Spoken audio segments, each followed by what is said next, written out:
ఆరోగ్యాభిలాషులైన ప్రేక్షక మిత్రులకు నమస్కారం. నా పేరు డాక్టర్ చిరుమామిళ్ళ మురళీ మనోహర్. ఈరోజు మనం తెలుసుకోబోయేది ఒక అద్భుతమైనటువంటి ఆహార పదార్థం గురించి. ఇదే రాగులు. మేహశాంతికి రాగులకి మించినటువంటి ఆహార పదార్థం లేదు. ఎంతో మందికి శరీరంలో మంటలు ఇబ్బంది పెడుతూ ఉంటాయి. అలాగే మూత్రంలో మంట ఇబ్బంది పెడుతూ ఉంటుంది, మలద్వారంలో మంట ఇబ్బంది పెడుతూ ఉంటుంది. ఇలాంటి ఉడుకు మేహానికి ఈ రాగులు అనేది ఒక అద్భుతమైన పరిష్కారం. అనేక రకాల ఆహార ధాన్యాలతోటి మాల్టులు తయారు చేసేసి బజార్లో అమ్ముతూ ఉన్నారు. మీరు చూసే ఉంటారు మాల్ట్ అని. అయితే ఈ మాల్ట్స్ని ఎందుకు వాడుతూ ఉంటారు అంటే ఆరోగ్యం కోసం. అంటే ఈ మాల్ట్ అనేది ఆరోగ్యాన్ని ఇస్తుంది అన్న ఉద్దేశంతో అమ్ముతూ ఉంటారు. పంచదార కలపకుండా వట్టి ఈ రాగుల పిండిలో క్యారెట్స్, అలాగే ముల్లంగి, బంగాళదుంప, టమాటో, తోటకూర ఇలాంటి శాకాహారాలు కలిపి వండి రోజువారీగా నిత్యాహారంగా పిల్లలకి 4వ నెల నిండినప్పటి నుంచి తల్లిపాలతో పాటు ఈ ఆహారంగా దీన్ని పెట్టచ్చు. మామూలుగా చాలా మందికి తల్లులకి అనుమానం వస్తూ ఉంటుంది, పిల్లలకి ఘనాహారం ఎప్పటి నుంచి పెట్టచ్చు అని. మామూలుగా 6వ నెల నుంచి పెద్దవాళ్ళు ఏమైతే తింటున్నారో దాదాపు అవన్నీ కూడా పిల్లలకి పెట్టచ్చు. కాకపోతే కొంచెం పేస్ట్ లాగా జాడుగా చేసి ఇవ్వాల్సి ఉంటుంది.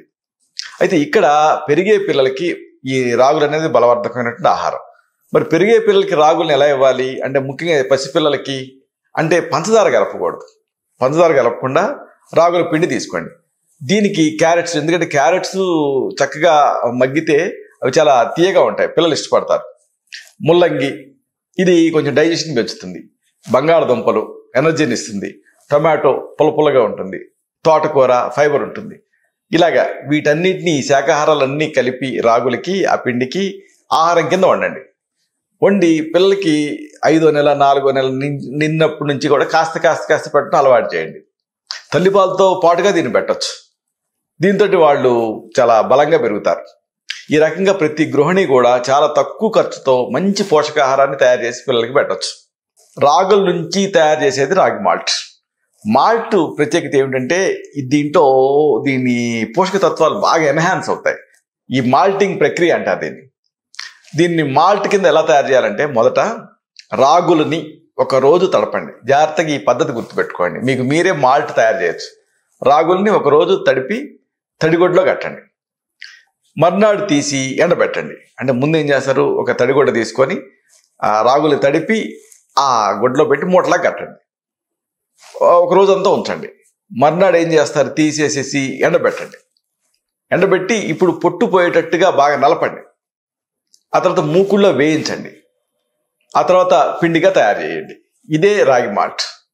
దీంట్లో తగినంత పంచదార కలిపితే అప్పుడు మీకు ఇక ఫైనల్గా మాల్ట్ తయారవుతుంది.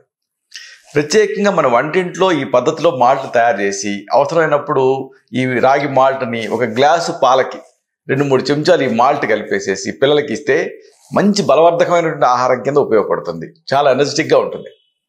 ఇదే సందర్భంగా రాగి జావ, దీని గురించి కూడా మీకు చెప్పాలి. రాగుల్ని జావుగా కాసి తాగుతూ ఉండొచ్చు. అంటే ఇది ఆహారంగా, ఘనమైన ఆహారంగా ఉంటుంది, ద్రవాహారంగా ఉపయోగపడుతుంది. అంటే టీలు, కాఫీలు ఇలాంటి వాటి బదులుగా మీరు దీన్ని డ్రింక్లా తాగొచ్చు. అదే సందర్భంగా మీకు ఇది పొట్ట నిండి ఏదో ఫుడ్ తిన్న ఫీలింగ్ ఉంటుంది. జావా, అదే రాగి జావ ప్రత్యేకత. చాలా ప్రాంతాలలో అందుకే దీన్ని రాగి జావ ఆహారంగా తీసుకుంటూ ఉంటారు. ముఖ్యంగా ఉభయ గోదావరి జిల్లాల్లో కానీ, రాయలసీమ ప్రాంతాల్లో కానీ ఈ రాగి జావ దీన్ని ఎక్కువ వాడుతూ ఉంటారు. కేవలం ఈ రాగి జావ తాగి పనిలోకి వెళ్ళి మంచి ఎర్రటి ఎండలో హుషారుగా రోజంతా అలసట లేకుండా పనిచేసే వాళ్ళు చాలామంది ఉన్నారు. ఈ రాగి జావ ప్రత్యేకత ఏంటంటే ఇది మెదడుకి చలవ చేస్తుంది. అలాగే శరీరంలో వేడిని తగ్గిస్తుంది, మేహశాంతిని చేస్తుంది. దీన్నే కొన్ని ప్రాంతాల్లో చోడి జావ, అలాగే తైద అంబలి ఇలాంటి పేర్లతో కూడా దీన్ని పిలుస్తూ ఉంటారు. ఈ ఎండల తాపాలకి కానీ, లేకపోతే శరీరంలో మంటలు, దాహాలు ఇలాంటి వాటన్నిటిని ఇది అణిచేస్తుంది. సమస్థితుల స్థితిలో మన శరీరం ఉంచుతుంది ఈ చోడి జావ అనేది.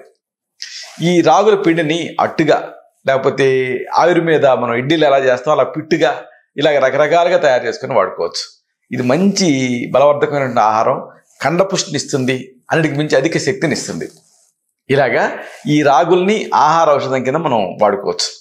ఇలాంటి మరొక ఆసక్తికరమైన విషయాన్ని తిరిగి ఇదే కార్యక్రమాల పరంపరలో మనం కలుసుకున్నప్పుడు సవివరంగా, సహేతుకంగా, సమగ్రంగా తెలుసుకుందాం. శతం జీవ శరదో వర్ధమానః. శతం హేమంతాన్ శతం వసంతాన్, 100 శరత్తులు, 100 హేమంతాలు, 100 వసంతాలు వర్ధిల్లుతూ జీవించండి. శుభం.